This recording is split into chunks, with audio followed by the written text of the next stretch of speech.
2016-17 চনৰ পৰা কৰ্মৰত যিসকল অংশকালীন শিক্ষক আছিল প্ৰায় 73 গৰাকী তেওঁলোকক কামৰ পৰা ৰিলিজ কৰি দিয়া হৈছে কাৰণ তেওঁলোকৰ নিযুক্তি আছিল অংশকালীন আৰু সেই অংশকালীন নিযুক্তিৰ বিপৰীতে পূৰ্ণকালীন নিযুক্তিৰ বাবে যিটো আসাম পাব্লিক সাৰ্ভিস কমিশনৰ জৰিয়তে হ'ব লাগে তাৰ জৰিয়তে অসম চৰকাৰে নিয়মীয়া নিযুক্তিৰ যেতিয়া প্ৰক্ৰিয়া আৰম্ভ কৰে তেতিয়া এই প্ৰবক্তাসকলে হাইকোৰ্টৰ দ্বাৰস্থ হয় আৰু হাইকোৰ্টে তেওঁলোকক ডু নট ডিষ্টাৰ্ব বুলি পেলে আমালৈ নিৰ্দেশ দিয়ে ফলস্বৰূপে নিয়মীয়া নিযুক্তিৰ গোটেই প্ৰক্ৰিয়াটো কেইবাটাও হাইকোৰ্টৰ কেছৰ কাৰণে স্থবিৰ হৈ পৰে 2017 চনৰ পৰা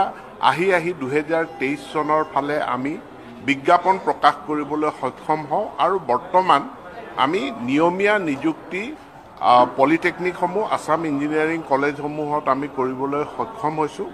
দিছো আৰু ইতিমধ্যে যিকিটা হাইকোৰ্টৰ কেছ চলি আছিলে যে তেওঁলোকক ডু নট ডিষ্টাৰ্ব যিটো টেগ লগাই থৈছিলে এইটো হাইকোৰ্টে প্ৰত্যাহাৰ কৰাৰ পৰিপ্ৰেক্ষিতত তেখেতসকলক এতিয়া আৰু যেহেতু হাইকোৰ্টৰ কোনো স্থগিতাদেশ নাই গতিকে এই 73 গৰাকীক ৰিলিজ কৰি দিয়া হৈছে কামৰ পৰা আৰু তাৰ বিপৰীতে নিয়মীয়া নিযুক্তিৰ প্ৰক্ৰিয়া আৰম্ভ হৈছে ইতিমধ্যে নিয়মীয়া নিযুক্তিৰ পৰীক্ষা অনুষ্ঠিত হৈছে গতিকে এতিয়া যিসকলে অংশকালীন প্ৰবক্তা তেওঁলোকক মই আহ্বান জনাম তেওঁলোকে যাতে নিয়মীয়া নিযুক্তিৰ কাৰণে আবেদন কৰে পৰীক্ষাত অৱতীৰ্ণ হয় আৰু পৰীক্ষাত পাছ কৰিলে তাৰ যি নিয়মীয়া যি প্ৰক্ৰিয়া আছে স্বচ্ছতাৰে আমি অসমৰ পলিটেকনিক আৰু ইঞ্জিনিয়াৰিং কলেজসমূহত আমাৰ নিযুক্তি প্ৰক্ৰিয়া অব্যাহত থাকিব সমগ্ৰ শিক্ষাৰ অধীনত আমাৰ বিদ্যালয় শিশুসকলৰ কাৰণে তেওঁলোকৰ যি প্ৰগ্ৰেছ ৰিপৰ্ট দিয়া হয় আৰু এই প্ৰগ্ৰেছ ৰিপৰ্টৰ জৰিয়তে ছাত্ৰ ছাত্ৰী শিক্ষক আৰু অভিভাৱকসকলৰ মাজত ছাত্ৰ ছাত্ৰীসকলৰ তেওঁলোকৰ লাৰ্নিং আউটকাম সম্পৰ্কে প্ৰগ্ৰেছ সম্পৰ্কে এটা লাইফ ৰিলেশ্যনশ্বিপ থাকে সৰ্বসাধাৰণতে কি হয় যে আমি বছৰটোৰ শেষৰ ফালে আমাৰ এই প্ৰগ্ৰেছ ৰিপৰ্টখন যিটো প্ৰকিউৰমেণ্টৰ প্ৰক্ৰিয়া আছে কাৰণ এপ্ৰিলৰ পাছত আমি বাজেটৰ কাম আৰম্ভ কৰোঁ তাৰ পাছত প্ৰকিউৰমেণ্টৰ প্ৰক্ৰিয়া আৰম্ভ হয় আৰু আমি জেমত প্ৰকিউৰমেণ্ট কৰিব লাগে প্ৰকিউৰমেণ্ট কৰি ৰিপৰ্ট কাৰ্ডসমূহ আমাৰ হাতত আহি পায় মানে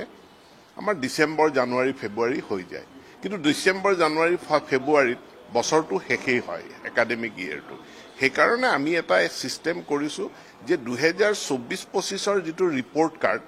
এই ৰিপৰ্ট কাৰ্ডখন 25-26 বছৰত আমি ব্যৱহাৰ কৰিম যাতে বছৰটোৰ শৈক্ষিক বছৰটোৰ আৰম্ভণিৰে পৰা ৰিপৰ্ট কাৰ্ডখন হয় তো এই বছৰ এটা ব্ৰেক হ'ব কিন্তু 25-26 বৰ্ষত আৰম্ভণিৰে পৰা আমাৰ প্ৰগ্ৰেছ কাৰ্ডখন ৰিপৰ্ট কাৰ্ডখন ছাত্ৰ ছাত্ৰীসকলে পাব তেওঁলোকৰ পিতৃ মাতৃয়ে পাব তাৰ এটা ব্যৱস্থাপনা বৰ্তমান গঢ়ি তোলা হৈছে ইয়াত ফাণ্ড শ্বৰ্টেজৰ কোনো কথা নাই